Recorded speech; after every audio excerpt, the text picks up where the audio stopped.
নমস্কাৰ আপোনালোকে চাই আছে না স্পট অন ষ্টুডিঅ'ত মই সুস্মিতা এই মুহূৰ্তত লৈ আহিছোঁ এটা ডাঙৰ খবৰ সামগুৰিত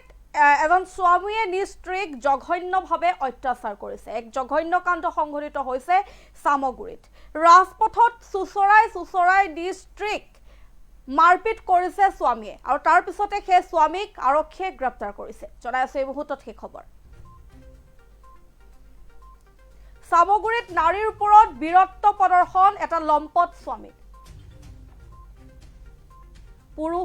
পুৰুষ সমাজক লজ্জানত কৰি বগৰাই প্ৰহাৰ কৰিছে নিজ পত্নীক লম্পট ব্যক্তিজনৰ নাম তেলিয়া গাঁৱৰ ধন কলিতা বুলি জানিব পৰা গৈছে লম্পট ব্যক্তিজন তিনিবাৰকৈ আবদ্ধ হৈছিল বিবাহ পাশত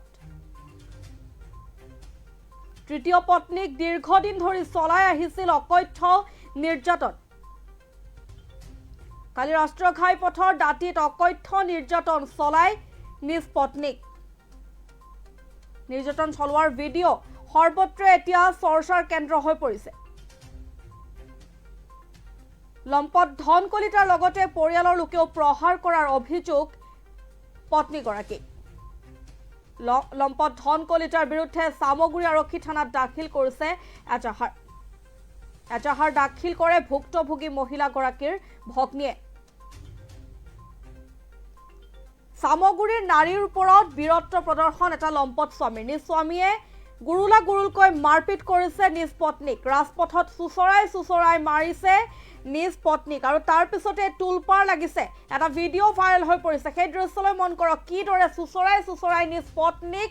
মাৰপিট কৰিছে এটা লম্পট স্বামীয়ে আৰু তাৰ পিছতেই টুলপাৰ লাগিছে অসমত ভিডিঅ'টো ভাইৰেল হৈ যোৱাৰ পিছতে এটা টুলপাৰ লাগিছে অসমত আৰু সেই স্বামী লম্পট স্বামীক গ্ৰেপ্তাৰ কৰিছে আৰক্ষীয়ে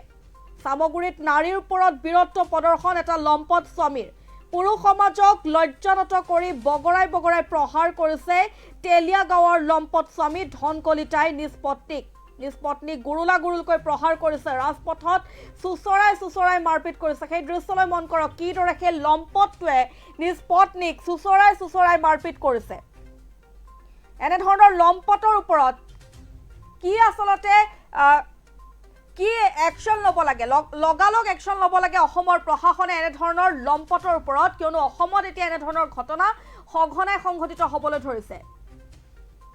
জনাই গৈছে মুহূৰ্তৰ সেই খবৰ যে সামগুৰিত নাৰীৰ ওপৰত বীৰত্ব প্ৰদৰ্শন এটা লম্পট স্বামীৰ পুৰুষ সমাজক লজ্জানত কৰি বগৰাই প্ৰহাৰ কৰিছে তেলিয়াগড়ৰ লম্পট স্বামী ধন কলিতা নামৰ এই পাখণ্ডটোৱে অকথ্য নিৰ্যাতন কৰে নিজ স্বামীক আৰু ৰাষ্ট্ৰীয় ঘাইপথৰ দাঁতিত এনেদৰে দেখিবলৈ পোৱা গৈছে ধন কলিতাৰ তৃতীয় পত্নীৰ ওপৰত চলোৱা নিৰ্যাতন চলোৱাৰ ভিডিঅ' সৰ্বত্ৰে এতিয়া চৰ্চাৰ কেন্দ্ৰবিন্দু হৈ পৰিছে লম্পট স্বামী ধন কলিতাই প্ৰহাৰ কৰাৰ লগতে পৰিয়ালৰ লোকেও প্ৰহাৰ কৰাৰ অভিযোগ কৰিছে নিৰ্যাতন সহি থকা মহিলাগৰাকীয়ে আৰু মহিলাগৰাকীৰ ভগ্নীয়ে লম্পট ধন কলিতাৰ বিৰুদ্ধে সামগুৰি আৰক্ষী থানাত দাখিল কৰিছে এজাহাৰ ভুক্তভোগী মহিলাগৰাকীৰ ভগ্নীয়ে সামগুৰি থানাত এজাহাৰ দাখিল কৰাৰ পিছতেই প্ৰশাসনে সেই লম্পট স্বামীক গ্ৰেপ্তাৰ কৰিবলৈ সক্ষম হয় জনাই আছে এই মুহূৰ্তত সেই খবৰ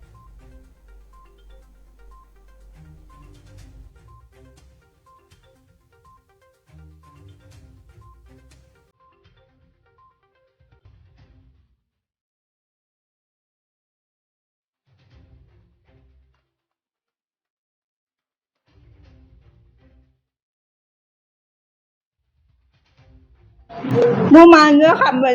বোপা বুলি কয় নামটো এই শাৰীৰিক সম্পৰ্ক আছে ভনীয়েকৰ নামটো ভালদৰে নাজানো আজি 10-11 বছৰৰ পৰা শাৰীৰিক সম্পৰ্ক আছে আৰু মোক বিয়া পাতি পেলাই অনবৰতে ভনীয়েকজনীৰ লগত চাই থাকে দুটা লাইন মাৰি থাকে আৰু ফোন সদায় কৰে 3-4 বাৰ দিনটো সদায় ফোন কৰে আৰু মই ফোন কৰি বোৱাৰীজনীয়ে ফোন কৰি থাকে কাৰণে মানুহটোৰ আগত কওঁ কিয় ফোন কৰে আপুনি ফোন নকৰিব মানুহজনে মোৰ কথা নুশুনিব সদায় ফোন কৰি মানে বেলেগৰ লগত সম্পৰ্ক আছে আপোনাৰ স্বামী সম্পৰ্ক আছে আপোনাৰ বিয়া হোৱা কিমান বছৰ মোৰ বিয়া হয় 1 বছৰ 4 মাহ হৈছে আজি কি হৈছে ঘটনা আজি তেনেকেই বোৱাৰীজনীৰ বোপা বুলি কয় মানুহজনৰ আগত মই কথাখিনি কৈছিলো আপোনাৰ